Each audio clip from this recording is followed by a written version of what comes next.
Hi everybody, Dacob here. Welcome back to the Fashion Bunker. Today's channel talk time, but actually in particular, we will be dealing with one subject more than others. And a lot of you have been asking me, and I don't know why really, because I mean, a lot of other YouTubers have covered this topic, but since you're all really interested in my opinion, I shall gladly give it to you. The question being, let's read a couple of your... Jan Victor Anderson. Jan Victor, how are you, sweetie? Hope you're doing well. You're asking me, post-Brexit price increases and then potential price increases rumored for winter in Chanel, but no change in quality. I recently had to get my boy bag serviced since I popped a stitch, but my vintage has had no problems and it's over a decade old. It would be great to have a YouTuber's converse and price of luxury as it relates to lacking quality. Then, where else is this? The luxury hybrid. How are you doing, the luxury hybrid? The luxury hybrid also, I would love to know your thoughts about Chanel's constant price increase when clearly their customer service and their product quality is declining just as rapidly as the price increases are coming in. And there's another 5. All right, guys. Well,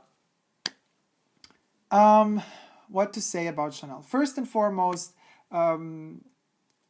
you know, I've said it in a video before. I'm saying it again. I will stop in 2017 purchasing luxury goods, new luxury goods. I will be purchasing only used and vintage, particularly vintage. And I want to make this experiment, and I ask all of you to join me if you wish, and just stop investing our hard-earned money in this sort of economy into luxury brands, because quite frankly, they don't deserve our money anymore. I would just stop buying. I love the brand's heritage, and I will be purchasing amazing, incredible, good quality vintage pieces for the occasion. I am wearing a D&G sweater from Dolce & Gabbana from the mid-90s. This is a kind of a cropped kind of vest sweater. These are pearls that have been attached to the sweater, so it's super delicate. You have to be very careful how you deal with it. It's like 3-dimensional. Typical for them in the 90s, the little branding on the back. There you have their logo. And then I have a Vivienne Westwood pirate shirt. This one is from the archives of Vivienne Westwood, also an 80s, original 80s piece that has been reproduced a couple of years back again, also by Vivienne Westwood. And I have the HERMÉS bracelet, which is an evergreen, always in production. So anyway, I said in another video, I will stop purchasing for a year to make a test to see how it goes, luxury goods, or anything new actually. Now, there is an exception to be made. What is the exception? I still have this voucher that I have to use up. Now, I'm planning on using from Chanel because the hairpin drama went through and I got my voucher. So I will be trying to find something to purchase by the end of 2016. So that voucher is done and I have nothing more to do with Chanel in 2017, the actual boutique. I also have pre-ordered a couple of, like half a year ago, 2 pieces from Y3, from Yohji Yamamoto. Well, you'll see if I get them or not. I mean, hopefully they will arrive before the end of the year because they are from the pre-collection, the pre-spring summer collection. So that's also a 2016 purchase. Basically, that's it. Those are the pieces that are still left open. Those are the things that are left open, that kind of those loose ends that I have to tie together before I could start, you know, this blockade. I will be buying, if I need cosmetics, cream, fragrances. No, I will not be buying them new. I will be buying them, however, off of secondhand websites. I will be trying that. I'm open to gifts and presents. So if my loved ones, friends and family give me a gift, I will not say no to that. But I will not be asking them to purchase anything from me. New, secondhand, yeah, for like, you know, Christmas, whatever, birthday. You know, I can always send you a huge list of secondhand items that I'm, you know, looking at and hoping to get. So this is basically my response in an indirect way, but in a very logical way to your questions, guys, about what to do with all of these price increases and what to do with the fact that the quality of these products is not good anymore. You know, it's not as it used to be. And I do not believe that it is fair that they keep on raising the prices. I do not think that it is correct or just, or fair. But at the same time, as far as Great Britain is concerned, I understand why they raised their prices, because the pound just kind of sunk, and it's you know, the exchange rate was quite bad for the pound, and all of a sudden the cheapest Chanel bags or Chanel prices worldwide were in Great Britain all of a sudden, and Chanel had to counter that immediately. But you see, you cannot blame Chanel for that. You have to blame the economy for that, and Brexit has a lot to do with it. And you got to blame all the people that were so gullible and believed the politicians that voting for an exit would be better for them. Oops, mistake, huh? Yep, big mistake, including the fact that Chanel is raising their prices thanks to that mistake that people have made by voting yes to the exit. So as the pound was kind of going more and more down, Chanel had to kind of counter the price so that it would equal it more or less to their French, in general, for the rest of Europe, euro prices, the Eurozone prices. And for quite some time after the pound went down, Chanel did not raise the price. So one had a couple of months, weeks or months time to purchase bags that were bags. I'm saying bags because most of the people buy Chanel bags. Most of the people do not buy Chanel clothes anymore. Most of the people do not buy Chanel accessories anymore, but mostly they buy bags. Chanel is becoming a sort of a bag brand, actually. Sad but true. Anyway. And so a short period of time was given for people to purchase, and then the prices started rising. Now they are, you know, kind of more or less balanced out with the European prices. Mind you, the European prices have not seen an increase as long as, I mean, like April 2015 was the last price increase for the Timeless Classics. So we're talking April 2015, then April 2016. That was one entire year, and now we're in December 2000. That's 1.5 years, no price increase in Europe for the euro currency zone. There has been no price increase. That's a long time for Chanel, which shows us, what does it show us? What does it show us? Oh my God, my English, I need to eat. What does it show us? It shows us that Chanel isn't selling that much as it used to sell in the past, because they're not really pushing their prices that high. But they had to in the Great Britain, in the UK zone, because image-wise, they can't afford to have lower prices in London, let's say, than they do in Paris. It's as simple as that.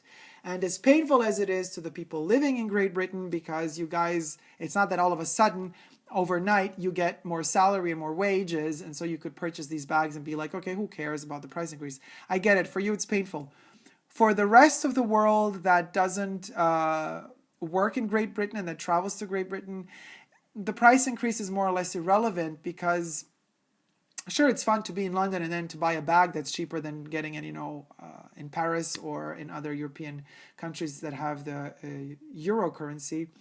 But it doesn't make much of a difference now. So somebody traveling, let's say, from Madrid, Spain, with their own salary, knowing their prices within the Chanel boutique in Madrid, and then flying off to Great Britain, a couple of months ago, they would be like, oh my God, I'm going to get this bag because it's like 400, 500, 600 euro cheaper here. Now they can't do that anymore. Now it's more or less the same price. So as you can see, Europe-wide, it's the price increase is not relevant. For the Brits, it's relevant. Now, when will the price increase hit the euro currency zone? This I do not know. Perhaps in this Christmas time or right after, maybe in January, perhaps not. There is a lot of news coming in from other countries, especially the United States, where Chanel boutiques are empty. And by empty, I do not mean that the Chanel boutiques are empty of goods. No, they're full of stuff to buy. They're empty of customers. A lot of my subscribers and also myself have seen and are reporting, and I'm telling you too that I've seen it as well, empty Chanel stores in the United States. Like literally, you enter a boutique, there's nobody there. You could hear the crickets. How long will Chanel keep this up? And we're not talking just Chanel. I'm just talking about Chanel in general because the questions are related to the British price increase of Chanel. We're talking many luxury brands. We're talking Hermès as well. We're talking Louis Vuitton as well. Still to date, the European boutiques are experiencing a lot of traffic, or relative traffic. Not as much as they used to a year or two ago. But there's traffic. Every time you would pass by, let's say, a shopping center that has all the main boutiques conglomerated together next to each other, you would pass by Chanel, it's always full. You pass by Christian Dior and you pass by Prada, it's not full. It's empty. You pass by Louis Vuitton, it's kind of half full. Hermès, less full than Louis Vuitton, but still there are people there. And the other luxury boutiques, usually empty. Fendi, empty. Celine, Gucci is experiencing a revival. Let's see how long that's going to take. I have a lot of opinions on Gucci, but that's a different story to share perhaps in another video. I believe that we are coming to a point where luxury brands that are in such a high level are going to have to stop and change their attitudes. They're going to have to change their quality. They're going to have to up the quality because the quality is literally down the drain.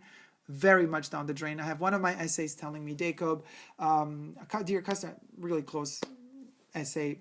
I don't want to say friend. It's not that we meet outside of work, but when we meet, we talk. And I was told by my essay that the customers that this essay receives, like customers that have been customers for 20, 30 years, like also older people that have been buying Chanel, that come from money, that come from these families that have always had Chanel's, in their life, the jackets and everything. Even they would say, hey, what is this collection? The last one, for example, Paris and Rome, I've been told, and I also touched the fabrics. It's not cool. We're talking like more and more acrylics kicking in, less natural fabrics kicking in, and the peeling happening on the fabrics. The way stuff is sewn together, it's lacking. And so one of these customers told my essay, like, what's going on with the collections? And this essay, she really trusts me. She's like, Dacob, I was talking to her and I don't even know what to tell these people anymore. You can't keep on inventing stories. At a certain point, you come to a point where you cannot invent a story because these people are not idiots. They're not stupid. And you want to keep them as people that trust you also. So, so she's like, so what am I supposed to tell them? Oh yeah, no, it's because the vision of the collection is like more going into this acrylics and future materials. She's like, you know what my customer is going to tell me? She's going to tell me, like, are you dreaming? Are you hallucinating? What drug did you take, girl? Like, come on, wake up, come back to reality and smell the coffee. And it's so true, guys. Prices are going up. Quality is going down. The commission percentage of the new people coming in to work for these luxury brands is going down. Because the luxury brands, sneaky as they are telling you, well, the price is going up. So if you earn less percentage of commission, you will be still earning the same amount of money as you would have been earning had you worked for us 5 years ago, let's say, when the commission percentage was higher. So I'm thinking to myself, so who is getting all of this extra money? Into which pockets is all of this extra money going to? It is disgusting and appalling. It has come to a point where it's so overtly, pathetically obvious that a handful of CEOs just gets to keep that money and the rest is just poverty. It's gross. We need the middle class, people, and we're losing it. So, to all the luxury brands, not one in particular, and I'm not naming at this point anybody anymore, I'm just saying all of you, quit the crap, take a few steps back, produce less, don't do 50,000 collections a year. The SKUs or the SKUs, make them smaller, make smaller amounts of goods, but pay more attention to the quality and to the detail, because you're damaging your heritage, you're damaging your look, you're damaging everything that has to do with you, girl. So, that's what I got to say. I will stop purchasing new from 2017. Let's see how that works out. Follow me on my experiment and on my updates. It's all already beginning now, as I'm already beginning to wear all of these amazing pieces that I hunt down vintage. Thank you so much for watching. Please subscribe to my channel here on YouTube. I'm also on Instagram, Facebook, and Twitter. Share this video if you liked it. And don't forget, guys, it's your hard-earned money, and you will only spend it if you love. And if we don't get the love back from all of these luxury brands, they don't need our love either. And since it's all kind of prostitution deal at the end of the day, all is money related, well, my hard-earned money is staying with me, because I never give up on love. Thank you guys so much. See you soon. Take care. Bye.